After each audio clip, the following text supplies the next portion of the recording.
Hello, everyone. I'm Larry Ridley, and you're tuned in to Madden 18 on EA Sports. It's hard to imagine this not being a fun game to watch. It's the Browns going up against the Bears. For the call, let's send you out to the broadcast booth, where we'll join our commentators, Brandon Godden and Charles Davis. All right, thank you much, Larry. EA Sports coverage of the NFL brings us to one of our favorite spots, venerable Soldier Field in Chicago. Just a short time ago, this crowd loud enough to shake the foundations of this nearly century-old building. They are ready for football indeed in Chicago as their guys get set to do battle with the Cleveland Browns. Hello again, everyone. Alongside Charles Davis, I'm Brandon Gaudin, and partner, I think we can safely sum up the goal this final week of the preseason with 3 simple words: don't get hurt. And make sure you follow that mantra, okay? We cannot have you hurt going into the season, but you're exactly right. Starters will play very little, if at all, in this game. A lot of guys fighting to make the roster because after this game's over, we get down to the 53-man number, and guys will be fighting like mad to be included in it. This is fielded at the goal line. They'll bring it back to just about the 25, call it the 24-yard line. So here are the Bears now for their opening drive. They'll be led out by their 6'2" QB out of North Carolina, former number 2 overall pick. It's Mitchell Trubisky. Well, I talk with people around the league about Mitchell Trubisky when he's coming out of North Carolina. Those that had questions about him, they often centered in on the fact that he was only a one-year starter and wondered why he couldn't beat out the guy ahead of him beforehand. I just locked in on the athletic ability, the accuracy, and then once he got the football, how the team responded to him. I think his upside is big. They go play action here on first down. And no, incomplete. Boy, they took a shot there on the first play, trying to start it out with a bang, but it's second down. And the big boys up front in the trenches, what do you think of the O-line, Charles? I love them because this is a group that's so cohesive. They know what the man next to them is going to do at all times, and they operate as a terrific unit.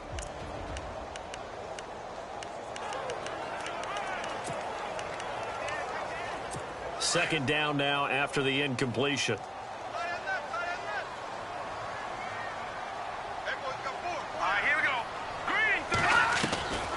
From the gun, it's Trubisky. Over the middle, and it's incomplete. So many offenses want to include their running backs into their passing offense and be able to swing the ball out or check it down to them. But sometimes those guys are just not as comfortable catching the ball as they are running it.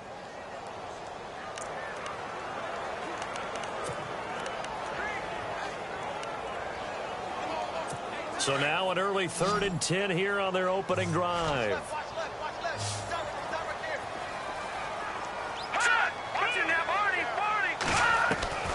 Out of the gun, Trubisky. A 50-50 ball here, and it's intercepted. Picked up by Brianne Bonnie Calhoun. They were ball hawks last week. They had a trio of interceptions on defense. In the first drive, they pick up right where they left off. They're creating quite a reputation for themselves, aren't they? And sometimes what happens is when they know that the defense can take the ball away, as they saw the previous week, now you try too hard to not let them take it away, and you force yourself into errors. They've intimidated them in a sense and gotten the ball from them. Heading out is the Cleveland offense now as they get set to take over here.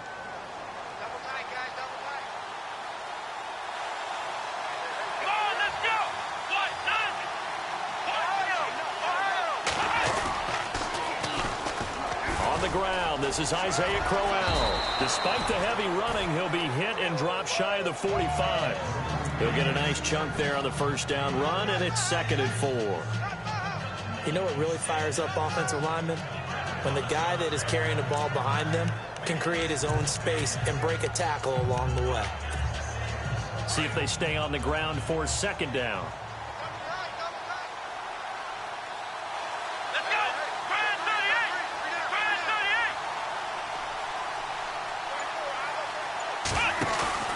They'll run it again with Crowell. And this time he's not going anywhere. They'll get him down right at the line of scrimmage. No gain on the play that time, and they'll look to convert on what will be a 3rd and 4. So nothing there. I don't know that that's all in the back, though. You got to look at blocking there, don't you? I would agree with that totally. At some point, they have to win at the point of attack. Instead, it was the defense getting it done again and holding them to no gain. And on 3rd down, a nickel formation here defensively.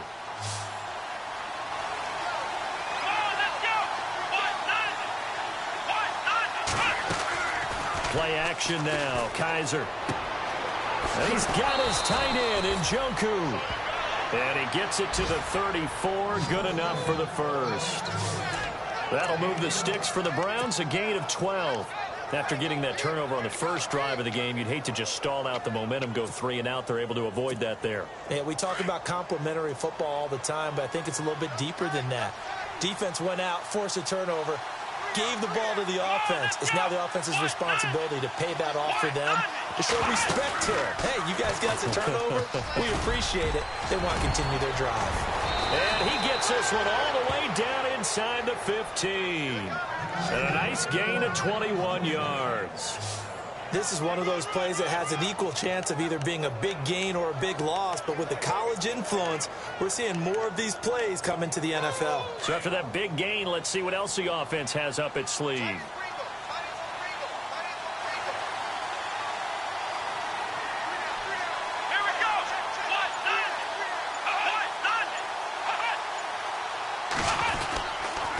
On the counter, it's Crowell. And able to push his way forward here for a good little gain. It's a 6-yard pickup, and it gets him to 2nd and 4.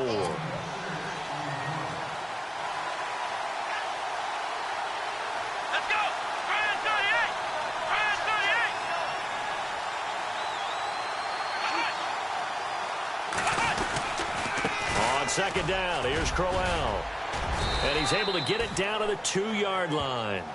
A 5-yard gain, and now they're set up 1st and goal. Let's go!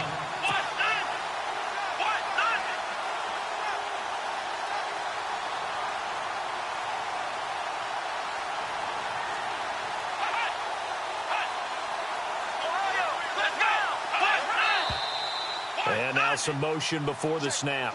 And this will be our first penalty of the night's proceedings. False start, offense. That's on the guard, Kevin Zeitler, first-round pick back in 2012. Still first down.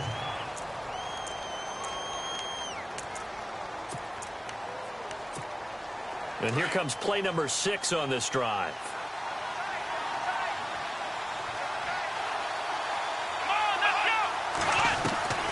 They'll try to throw here. Kaiser. And he is into the end zone. Touchdown, Cleveland. Josh Gordon, a 7-yard touchdown grab. And the Browns have taken the early lead. Cody Parkey is on now for the point after.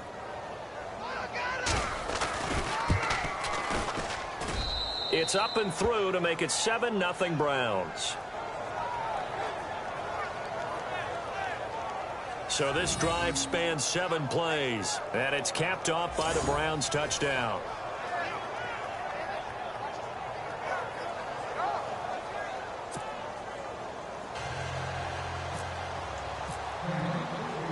Out is the kickoff unit as they run up and send this one away.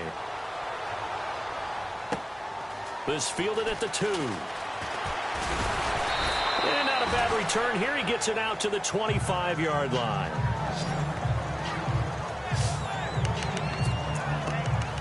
And now Chicago getting ready to go as they take the field.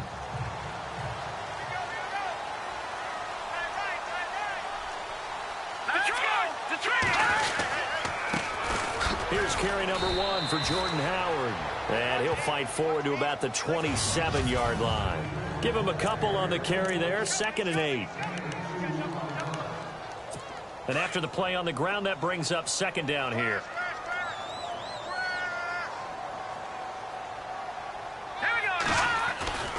They go with Howard again. And some space here.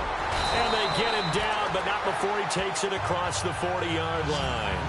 That one good for 16, and the drive will continue. Another nice run there by Jordan Howard. And when we talk about fresh legs, how about 2016? Jordan Howard, the number 2 rookie rusher. Heck, the number 2 rusher in the NFL behind another rookie, Ezekiel Elliott. In the first 3 weeks of the season, he only had 12 carries. So once week 4 hit, really found his groove. And they'll let it go deep for Cruz. And it drops down incomplete. Thought he might have had it. Instead, 2nd down. Well, this secondary has done such a good job of frustrating these receivers tonight. Another example right there on the deep ball.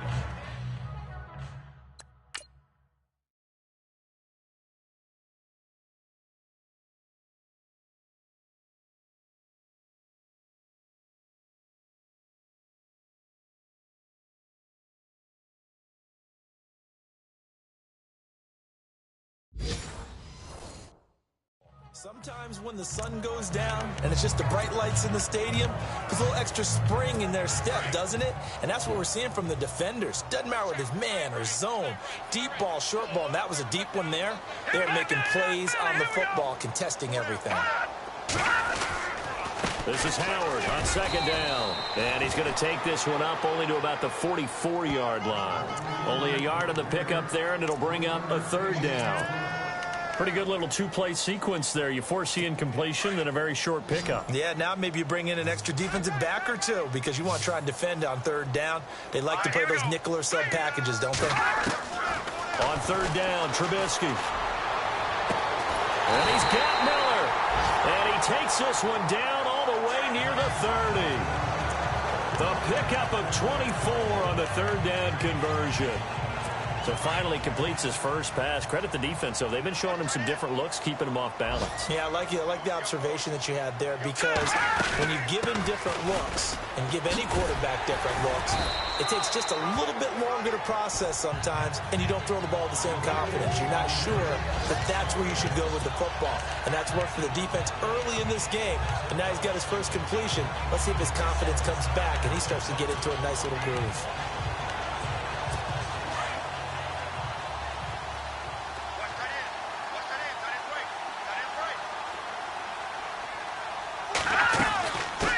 Howard. And he takes it down to the 10-yard line. That one goes for 16 yards. It sets him up 1st and goal. Well, they came into this game saying it was important that they set the tone and show that they can run the football. I believe that they've done that here in the 1st quarter. Defense really showing respect to the deep ball here, playing off the receivers. On first and goal, they'll try the option left. And he takes this one in for a Bears touchdown. Mitchell Trubisky keeping it himself from 10 yards away.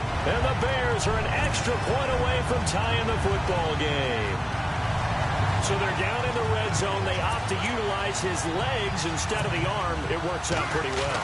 I like what they were thinking there, because in most situations now, defense is accounting for all the other runners on the field and, of course, for pass plays. But the quarterback position, oftentimes it is unaccounted for. Offense coordinator felt it, dialed it right up. Inside the red zone, is this something teams should maybe...